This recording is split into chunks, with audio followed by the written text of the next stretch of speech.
I have come here to chew bubblegum and kick ass. And I'm all out of bubblegum.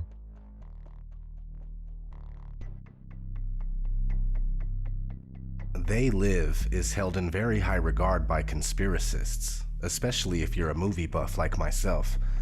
This movie was, or is, The Matrix of the 80s, a film that portrays a sinister hidden reality most people can relate to because they know deep down that something in the world just isn't right. Though the movie often seems cheesy, it nonetheless conveys a strong message about the elite of the world and its utilization of mass media to keep the population under control.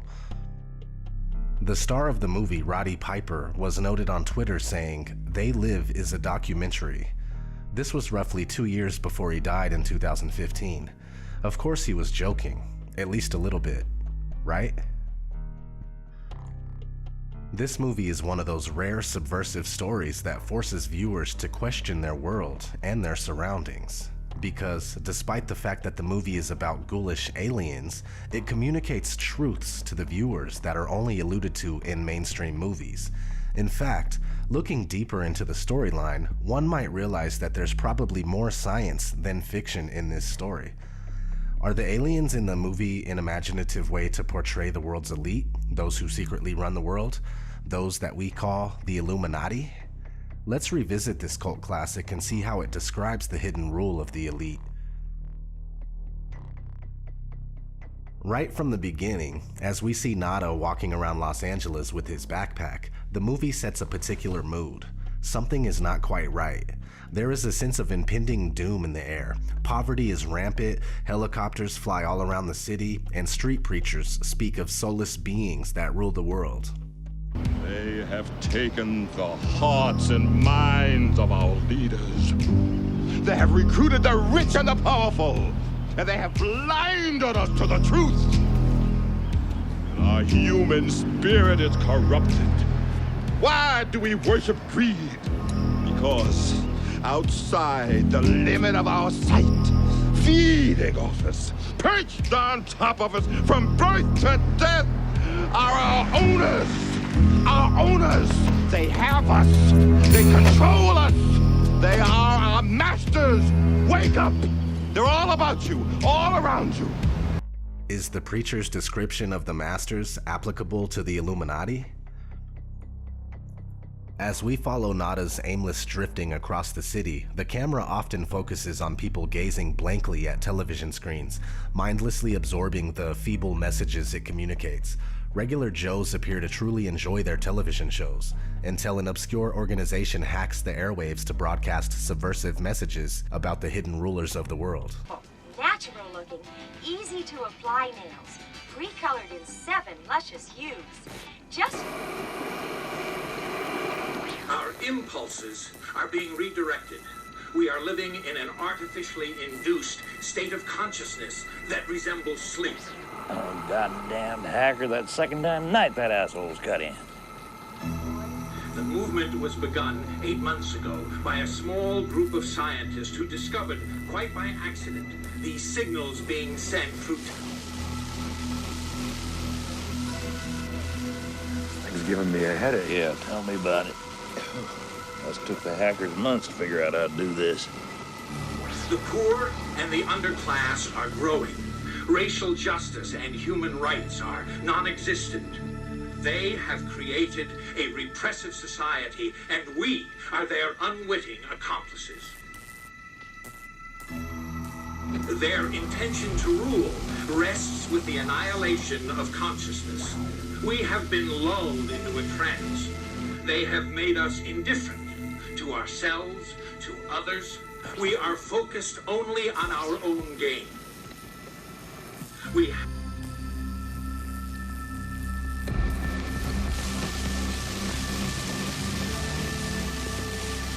Please understand, they are safe as long as they are not discovered. That is their primary method of survival. Keep us asleep, keep us selfish, keep us sedated.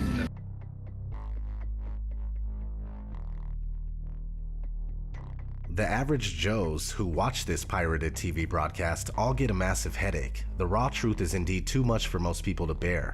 One such viewer switches the channel after telling the guy on TV, "Blow it out your ass."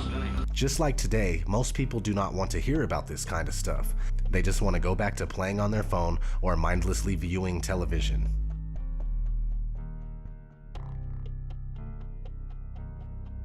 Nada realizes that the street preacher and the man on television are connected through a local church.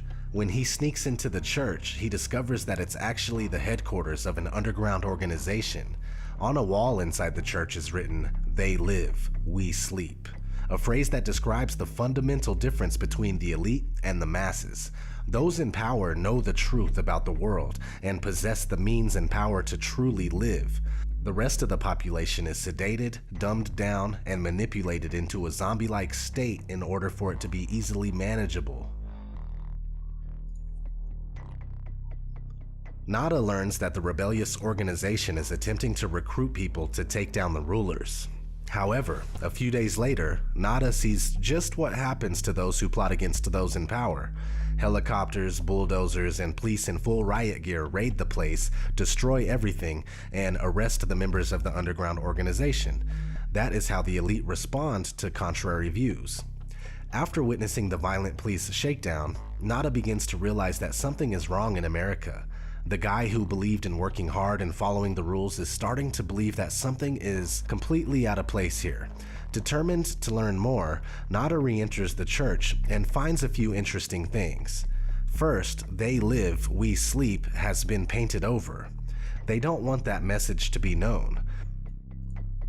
More importantly, Nada discovers a box full of sunglasses. While the sunglasses appear on the surface to be worthless, they actually provide Nada with the greatest gift of all, the truth.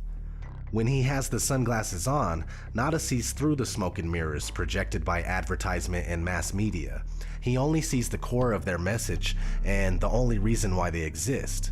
No matter which magazine Nada flips open, he sees the same subliminal messages, which tells a lot about the true function of celebrity and fashion magazines.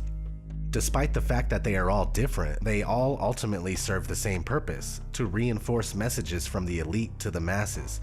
Nada also quickly understands the truth about money. It brings a whole new meaning to the phrase, "In God we trust." Nada's most shocking discovery concerns the people around him. Some people are not human. They are from another race that has infiltrated society.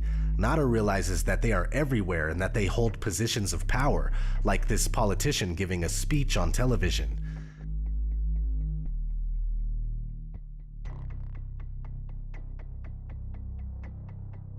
When the aliens realize that Nada can see through their disguise, they immediately alert the authorities, saying, "I've got one that can see." Being able to see is obviously frowned upon by the aliens. They do not like to be exposed. Nada quickly becomes a social outcast and aliens start closing in on him. I don't like this one bit. Nada and everyone in the city are constantly monitored by flying surveillance cameras that are oddly similar to the new unmanned drones that are currently appearing around the world. Flying surveillance cameras were considered science fiction in 1988. They are now a reality. The concept of truth-seeing sunglasses is an interesting way to illustrate the importance of knowledge in one's worldview. Two people can be looking at the exact same thing, yet perceive two very different realities depending on the level of information and awareness possessed by each person. Nada's sunglasses can therefore represent one's knowledge of the truth, which allows a clear perception of reality. Upon learning the appalling truth about the world, Nada feels the need to share this vital information with his friend, Frank. Nada, however, quickly realizes that some people do not want to hear about the truth. In fact, many actually get angry and offended at the simple mention of something that alludes to it. When Nada asks Frank to put the sunglasses on so he can see what he sees, Frank firmly refuses and calls him a crazy mother. Nada replies with another classic line. Either put on these glasses or start eating that trash can. Followed by one of the longest one-on-one fight scenes I have ever seen in my life. A scene that is dragged out for so long that it becomes utterly absurd and even comical. While the scene maybe appears ridiculous, it says something about the difficulty of making regular average people wake up from their blissful ignorance. Frank finally sees the truth. All it took was Nada to beat the crap out of him, sticking the sunglasses on his face against his will and forcing him to look around. Yes, convincing other people of the truth can be a hard task. The two bros are then invited to a secret meeting of the underground organization that is attempting to rid the Earth of aliens. During the meeting, Nada and Frank are given truth-seeing contact lenses. The sunglasses gave truth-seers a nasty headache, especially when they are taken off. When first exposed to the truth, adapting to the new reality can indeed be difficult and even painful. However, after a while, it becomes a seamless part of a person, a little like wearing contact lenses. Nada and Frank also learn that humans are being recruited by the aliens in exchange for wealth and power.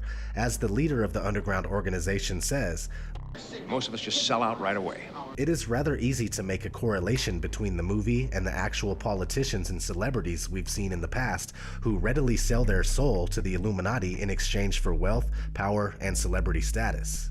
However, the meeting doesn't last long as the police barge in and start shooting everyone in there. They are designated as a terrorist organization by the elite. Nada and Frank manage to escape and accidentally find themselves behind enemy lines in the aliens' underground base. While exploring the alien base, Nada and Frank stumble upon a party thrown by the aliens for human collaborators to thank them for their partnership. Although humans will never be considered equals to the aliens, those who sell out to them get monetary benefits, much like those who are not part of today's elite who nevertheless sell out to push the elite's New World Order agenda. Our projections show that by the year 2025, not only America, but the entire planet will be under the protection and the dominion of this power alliance. The gains have been substantial, both for ourselves and for you, the human power elite. Frank and Nada then discover the source of the aliens' brainwashing signals, a television studio. The aliens use the network to broadcast hypnotic and subliminal signals to humans, blinding them from the truth about their rulers and the world. This is hardly science fiction. The message that is communicated here is that mass media is the elite's favorite tool to indoctrinate the masses and keep them in servitude. Nada realizes that the only way to save humanity from the grips of the aliens is to go to the roof of the TV station's building to take down the emitter of the subliminal messages, disguised as a satellite dish. Indeed, without an elite-controlled mass media, indoctrinating the masses will be a lot more difficult. So Nada and Frank start shooting their way towards the roof. Not an easy task. Nada met Holly Thompson, a Cable 54 network executive, at the beginning of his wild rampage. While this lady appeared to be nice at first, she tried to mislead, deceive, and even kill Nada during his quest. She ends up shooting his pal Frank in the head. She's the equivalent of a disinformation agent trying to stop any resistance to the established system. While Nada appears to be somewhat enamored with her, she always somehow brings trouble. During the terrorist organization meeting, Holly infiltrated the group posing as a sympathizer and claiming that Cable 54 was clean and not the source of the alien signal, which was false and misleading. Today, disinformation is widely used by the elite to confuse and mislead those who attempt to discover the truth about the world. While Nada rushes towards the roof of the network's building, Holly appears again, claiming that she wants to help him.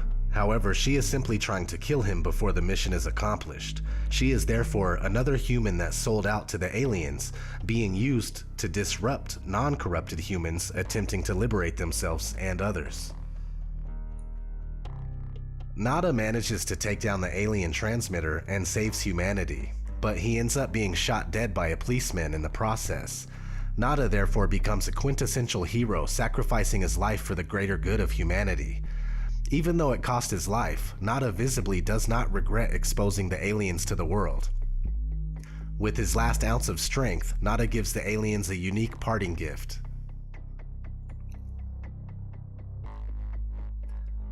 Once the aliens' satellite dish is down, the masses are able to see the world as it is. The aliens' ugly faces are exposed to the world. TV viewers all over now realize that those giving the daily news were also those who controlled them.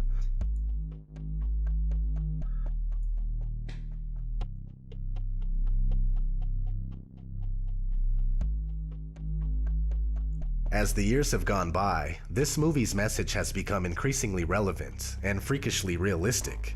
In the movie, the rulers are portrayed as a completely different race that perceive humans as inferior, something that can easily be correlated to the attitudes of the bloodlines of the Illuminati, or even the Zionist Jews that refer to all non-Jews as Goyim. Working behind the scenes, this secretive elite constantly work towards a creation of a worldwide system that would serve its interests, a new world order, ruled by a one-world government. To facilitate the ruler's work, the masses are kept in the dark and are distracted with the fake puppet show that is politics, and the no independent thought programming that is the mass media. They Live can indeed be interpreted as a documentary on the thorough and systematic conditioning of human experience in order for a hidden elite to covertly control, manipulate, and exploit the masses. You still don't get it, do you, boys? There ain't no countries anymore. No more good guys. They're running the whole show. They own everything, the whole goddamn planet. They can do whatever they want.